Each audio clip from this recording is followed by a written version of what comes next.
This is Danny.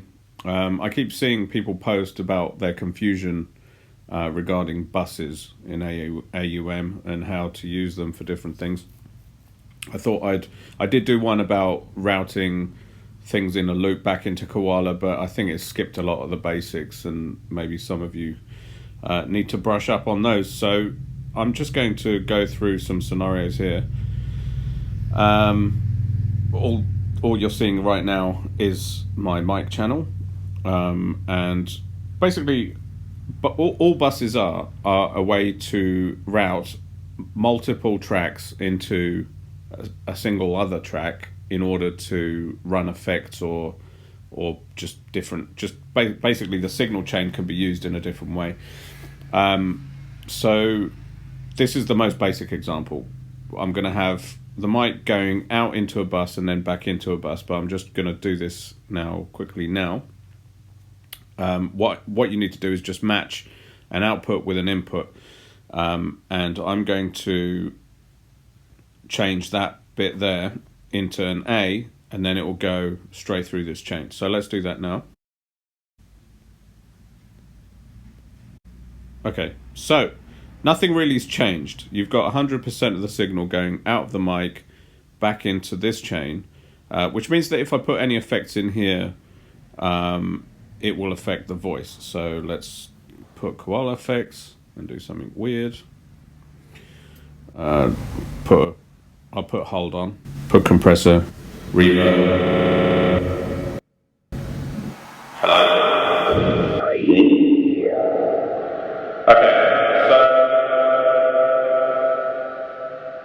As you can tell, very quickly my voice becomes completely unrecognizable and I can't continue the tutorial like that. Now, this is one way of doing it, and in a way, in this basic example, there's no point having the bus at all. I could just put the effects up here and get the same result. Where buses are actually more useful is when they're not the main output, but actually just a mix into another channel.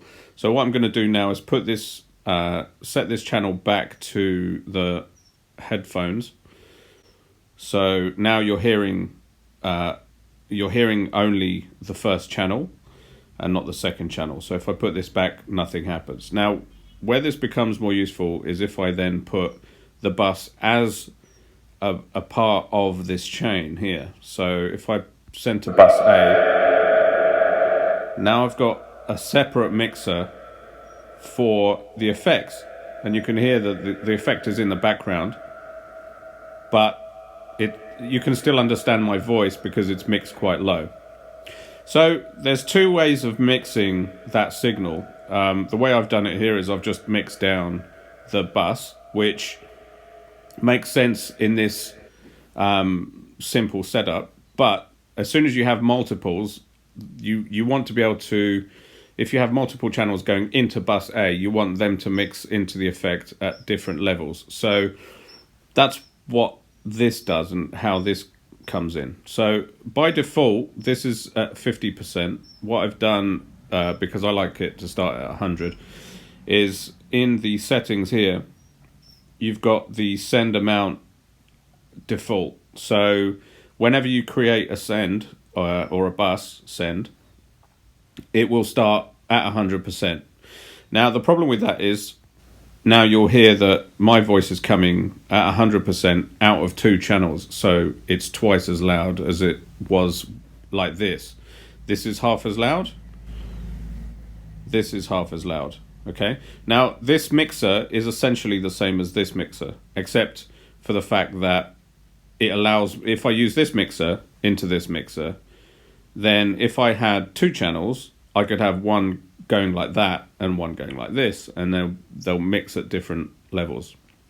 The other useful thing with this is this is the voice of tutorial God. So this may be not so obvious here, but the useful thing is that you can actually move where the send goes out from. So if you've got a chain of effects, you can decide whether that send happens before or after other effects in the chain. So if I had a distortion, let's say here, or I'll just put another effect on here. And this time I will hold dirty, right? So you've got a very dirty sound. Now, the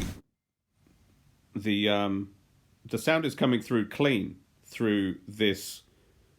I've got this mixer down, and it's coming through clean through here, so you can hear me without the dirty. This is with a dirty, right? So I've basically done the opposite. But what you can do is, if you put this below, now it's including. It's probably hard to understand. Now it's including dirty into that mix of chain. So you kind of have to figure out what you want to go before or after the chain. Now, another important part of this puzzle is whether you have effects going pre or post mixer. So when it's pre, it's using its position in the mixer. When it's post, it includes the mixer and all its effects before it gets sent, which means in post, you see that the line changed around the, you have to long hold it and then go to pre is after, post is, well, post is after the entire mixer, and it's indicated by the line being before the effect rather than after it.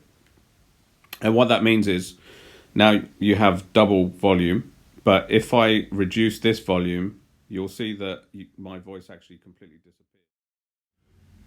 What I said then was that you'll notice that my voice completely disappears, and that's because it's using this entire chain before it gets through to the second place. And again, that's useful. It will be useful when you need, when you get to a point where you're like, oh no, I want this to actually fade out. So that's the basics of in and out of a single bus. Now you can do this multiple ways, or send it to multiple different effects. You'll see here that if I have this at 4%, it's the same as having that at 4%.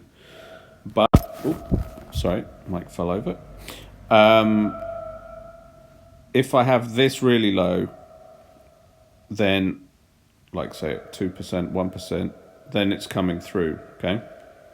Now, you can send this also to bus B, and there's no limit to how many, well, there is a limit. The limit is as many buses as you have here, which is, I don't know how many, up to the letter P. But up to that point, you have complete control over sending your signal to different places. And I could send A before the gain and limiter. I can send B after it. All I need to do is create another bus, create a B bus.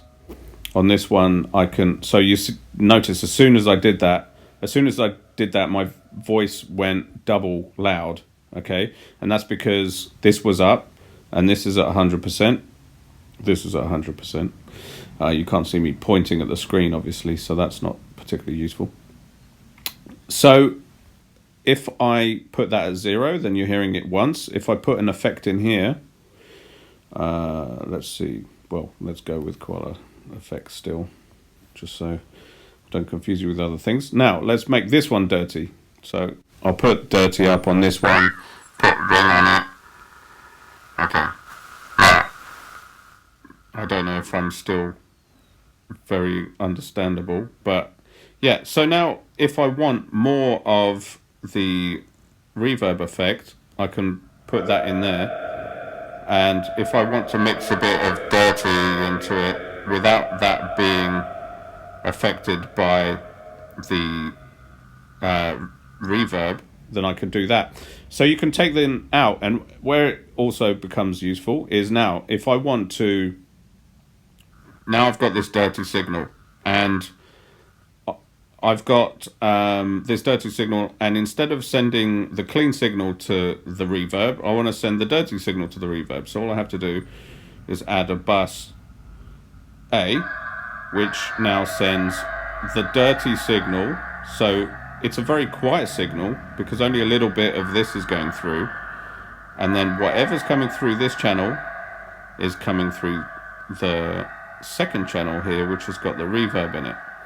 And again, that I can control up and down into here. So it's a very powerful way. And if I want to also add the clean signal into that, then I've now got clean signal going into it, I've got a dirty signal going into it, and I've made a very freaky sound. So you'll see that I've made a weird sound going through those two channels. And yeah, so you can make as many as between A and P, you can make inputs and outputs. I find this more useful than just changing either the output here to a mix bus, because essentially you're sending 100% of that entire signal somewhere. Now, where that is useful is where you want a master out chain. So if I want to add master effects to, like, say I want an overall limiter to the sound, and usually I do this by adding like the P or the O for output or whatever. Now, instead of having microphone outputs for these three channels, I'm going to send all three of them into P. And the result will be the same, except for the fact that you can then put master effects on P and it will affect everything. Otherwise, there's no other way I can do it other than putting the exact same effect on all the different... Let me turn that right down so you can still hear my original voice. And then if I put a limiter on here, for example, then this limiter is actually working on all three signals coming into the master chain. So this is where you might want to put master effects like compression and limiting. And also what's quite cool is that you'll notice that the tail of the effects continues to play. If I have this in and I make some noise and then I close it like this, you've still got the tail and I'm still talking over the tail. So that can be used for creative effects as well. Okay, well, I hope that made sense, and I hope the video recorded all right. Let me know if you need any further help. Cheers.